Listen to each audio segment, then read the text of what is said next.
OBC नेत्यांसोबत झालेल्या बैठकीमध्ये सकारात्मक चर्चा झाली असं म्हटलेलं आहे मुख्यमंत्री एकनाथ शिंदे यांनी। मराठा समाजाला आरक्षण देताना ओबीसी समाजावर अन्याय होणार नाही असं देखील शिंदेंनी स्पष्ट केलंय। काही विषय सर्वपक्षीय बैठकीमध्ये मांडले जाणार, सर्वांना न्याय मिळावा हीच सरकारची भूमिका आहे असं मुख्यमंत्री एकनाथ शिंदे यांनी म्हटलेलं आहे। बैठक झाली, त्या बैठकीमध्ये दोन्ही उपमुख्यमंत्री होते, इतर मंत्री होते, भुजबळ साहेब होते, सर्वजण होते आणि त्यामध्ये चर्चा झाली, सकारात्मक चर्चा झाली ओबीसी समाजाच्या नेत्यांच्या बरोबर।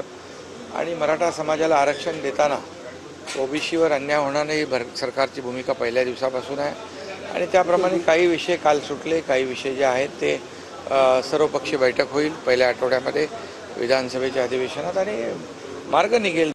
दोन्ही समाजामध्ये कुठेही महाराष्ट्रामध्ये तेढ निर्माण होऊ नये, कायदा सुव्यवस्थेचा प्रश्न निर्माण होऊ नये यासाठी आणि सर्व गुण्यागोविंदाने या ठिकाणी सर्वांनाच न्याय मिळावा अशी भूमिका सरकारची आहे। त्यामुळे सरकार सकारात्मक आहे आणि याच्यातून चांगला निर्णय होईल।